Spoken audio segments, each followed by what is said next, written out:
So, Imelda, thank you so much for being with us today. Yes, a pleasure, a pleasure. Can I just start off by asking you a little bit just about what kind of films you loved when you were growing up, when your first experience of the cinema was? Well, I think, of course, I did see all the, on the telly, or, the Judy Garland films and Meet Me in St. Louis, all those types of what I sort of term now as sort of quite girly films, and I loved them. But when I was asked to do this, I thought, well, I must do it for a reason rather than it was lovely and the colours and the songs and everything, and I'd just seen this again, whenever it was, last year or whatever, and so I thought, well, I must have a Sondheim connection because of the work I've done on his shows.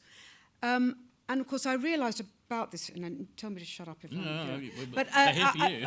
Okay, I realised that what I do love about this, and sort of realised that I like, were, of course, the lyrics. Because in all the other films I'd seen, it was all to do with the lovely songs and the wonderful singing and all that. And then I listened to these lyrics, and I sort of thought, well, anyone who can write, whether it's, there's a place for us, somewhere a place for us, or I have a love and it's all that I have, right or wrong, what else can I do? But can also write, my mother was a junkie, my father was a drunk, holy Moses, no wonder I'm a punk. So I thought, well, I think that's the guy for me. And that's what really did it for me, listening to music and lyrics that in this piece was, of course, an incredible Shakespearean love story with complete social awareness and, the subject of immigrants in America, a country made of immigrants, still, and on we go. It couldn't be more important now, actually, could it? Couldn't, absolutely. With the wall and everything that's going on right now. Yes. I mean, this is like the film of today, really. Absolutely. Now, the show, of course, was written 4 years earlier, so that was in 1957, and this is in 1961. And I'll slightly name drop now because I can. So I have a bit of an email and phone relationship with Mr. Sondheim. So I asked him, so what was the difference between the show and the film? And the show took 2 years to write. And he said that, of course, it completely formed his career. Doing this show. And the film, they didn't have that much to do with, because, of course, it was fully formed. And he said that the show was less successful. The film was hugely successful. And the show wasn't. And, he said, don't ask me. He said, but the first preview of the show, he was at the back. And so the show started, the young guys there. And he was just standing at the back, and he said, the guy stood up at the back there in a suit, just walked out, excuse me, walked out, and Stephen was just there, and he went, don't ask, and just walked out. And he thought, well, what? So, I mean, whether it was just the sight of delinquents, as they were called then, not doing that much was rather sort of shocking to the businessman. But he said that the show, in their terms, was not a big success, and yet the film was, but they didn't have that much to do with it, because it was so, as I said, so sort of fully formed. And can you remember when you first either saw it on stage or at the cinema? It was the cinema. I've never seen it on stage. Have you not? No. Because it was sort of, it was new, and it was young people, and it was a bit, although it's in beautiful Technicolor, there was a sort of a rawness and slightly ugly elements to it, and yet we all have to sort of slightly take whether people are miming to songs or singing to songs, have to sort of take that with a pinch of salt. But I think for its day, for its time, it was way ahead. I mean, it's a real piece of event cinema as well, and it was a big, it was a 3-hour kind of epic in a sense. Wasn't it? And the song, the piece Officer Krupke. The music was written in its entirety first, and then he put the lyrics to that. But something like A Boy Like That Could Kill Your Brother, he wrote near the end of the 2 years, and he said by that time he'd gained much more confidence about what he could offer up. But when he was doing Krupke, he thought, oh, this is a great opportunity to say something rather rude at the end of the song. G Officer Krupke, you. But, of course, it would not be accepted. So, in fact, it was Bernstein who came up with G Officer Krupke, Krupp, you. So he wrote that. So I think I just liked that it was a little bit more out there than a lot of others. And I guess, as with any production, casting is always such an important part of it. And for this production, apparently, sort of finding Tony, they went through lots of different Tonys, including making an offer to Elvis Presley, apparently. Oh, did they? Which turned down by the Colonel. Yeah. That would have been quite good. That would have been quite different, wouldn't it? Yes, it and would. Apparently Warren Beatty, who had been dating Natalie Wood at the time, was originally one of the people they were talking to before Natalie Wood even came to the picture. Right. Which is kind of interesting as well, as to when you think about what it could have been. Yeah. And I think there was a lot of pressure on them to try and cast some of the people who had created the roles on stage, some of whom are seen on the screen. I mean, obviously, as somebody who's been in a lot of kind of musical theatre, do you feel it's important to try and give people who have created the role on stage the opportunity to do it on a screen, or should they be treated as very different things? Well, it is so different, I think, film musicals to the stage. I do, and as sometimes said, it's such a different medium. I don't think they can be treated the same.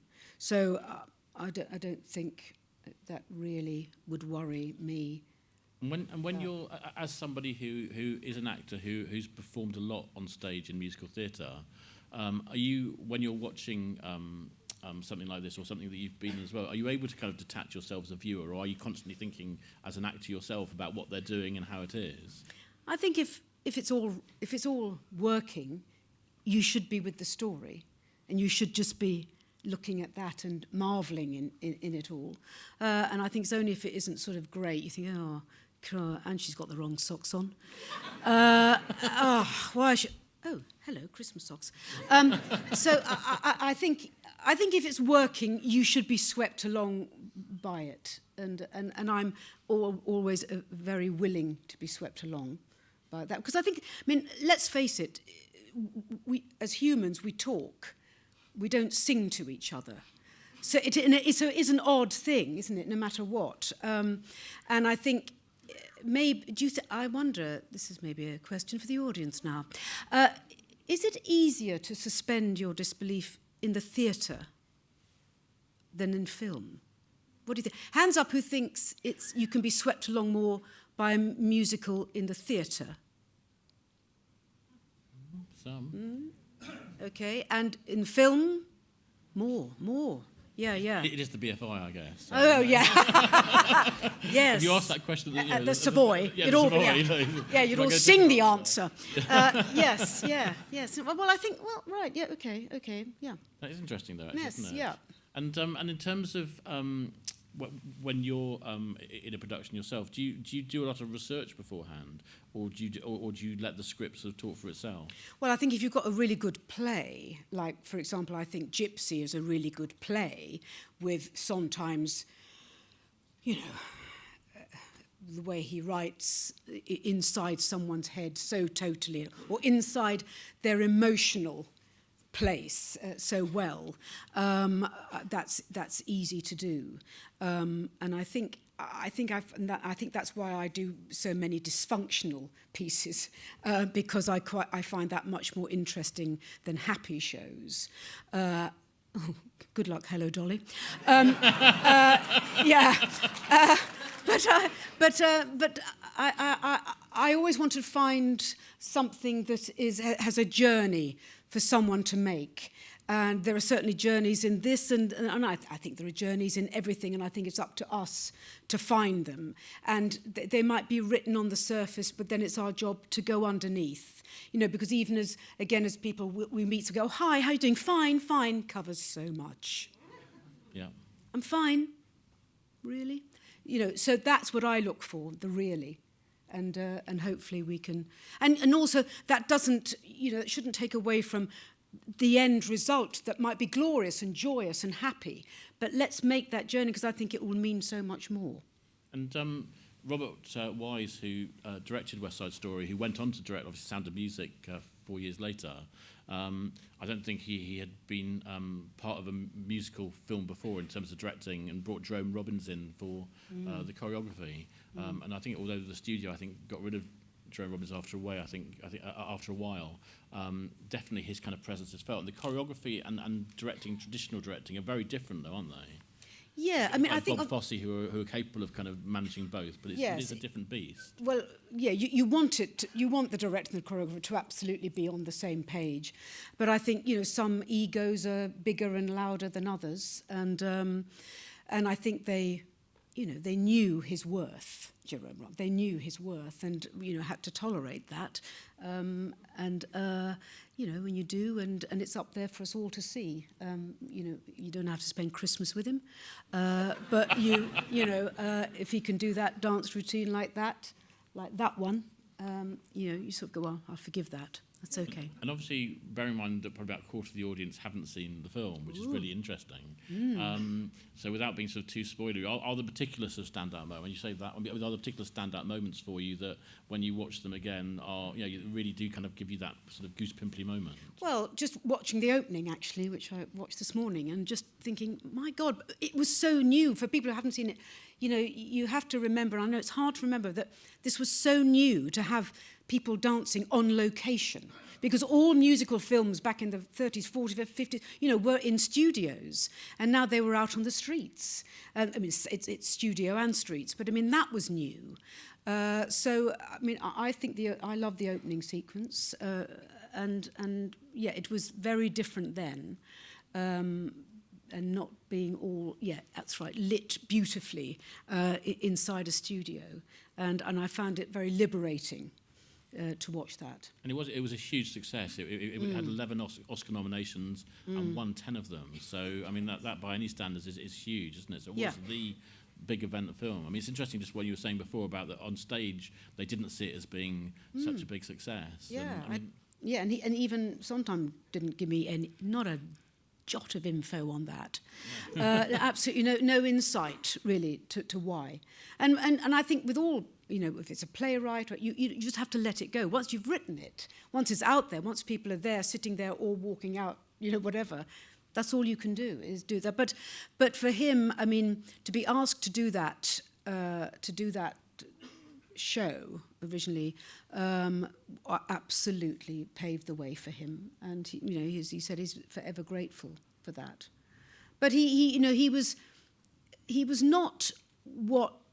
the first of the guys who wanted to write not in a romantic way, because all musicals were romantic, and he thought this gave him scope to be, in the musical world, real. And you just touched on a moment ago the fact that your next big thing is going to be Hello Dolly, which is already kind of being advertised all over the place. But how long is it until it's actually due to start? When's that due to be, and where's it going to be? It'll be at the Adelphi Theatre on the Strand. We'll open in. I don't know. We'll see how it goes. Yeah. No. It's sort of in the beginning, middle of August sort of thing. And it's Dominic Cook who directed Follies that I did, and that Dominic, has directed a lot of Shakespeare. He's ran the Royal Court Theatre, and for me that's a real plus, because we want to try and discover stuff in it if we can, and investigate that particular woman's journey. And typically, how long would you have to prepare for it? I know obviously it's going to happen now, and it's December, and that's next August, but in terms of the rehearsal room and so forth, how long would you have to prepare for a role like that? Well, of course, I start cooking it about a month ago in my head, and but on a practical level, I think we have about 5 or 6 weeks, which isn't long, actually. So that's why I have to start thinking about it and fretting now, so I don't fret then. But it's, and it's a joy. It is interesting, when you hear music in a theatre and music on a film, I wonder how similar it is, for an audience. Well, I do know, because I go to see films, and I go to see theatre and music absolutely takes you to another level. Yeah. And and to sing it takes you to another level. There's no doubt the thrill of being able to sing and to move people, hopefully, or make them laugh or whatever, is a real, it's unparalleled. It is a very particular skill, isn't it? I mean, because acting is already a huge ask of anybody to do in terms of the range of emotions potentially, but at the same time you're having to think about sort of singing and the tone of your voice and potentially movement as well in terms of choreography. It's a big ask, isn't it? Yeah, it's a technical. I mean, it's all, for me. It's although it's all emotionally there, but I mean, technically is where I live. Because I absolutely know that I have to hit that note. I have to do. So I'm always thinking of that now. But for something like for these guys on film, they're doing it over and over and over again. Now we do that in rehearsal, but once you're on that night, you just got to do it the once. But so I think this is. I mean, I've never done a musical film, but I imagine this is extremely challenging. So I take my hat off to them all. And as you said, I mean, I'm sure some of these guys were in the stage show. Yeah. But and also, I know I'd be interested to find out, and I didn't know how long they would have to rehearse the film. And I bet they probably had a lot longer than people have now. Because of money, they'll cut down on that. It's interesting you touched on that. Obviously, Spielberg is doing his own version of West Side Story as we speak, pretty much. Yes, they're making that now. Be fascinating as to what they do with that. Yeah, and also they're directing it. It's on Broadway as well. It's another new Broadway production of it. But Sondheim said that actually Officer Krupke, which here is in the street, is now being filmed inside the police station, and Steve said that's where, of course, it should have been in the first place. So, he's very excited, and that's a lesson to us all. He's 85 and still utterly excited about two new productions of West Side Story. That's the ones he wants to talk about. He didn't really want to talk about this. I was trying to drag him back to the show and this, but that's a good thing to always be excited by, even something that you'd written, golly, nearly 60 years ago. Well, who knows how the Spielberg version is going to turn out, but you have got a masterpiece on the screen here. Absolutely. And a big thank you for choosing it for our Screen Epiphany. Imelda Staunton, thank you. Good.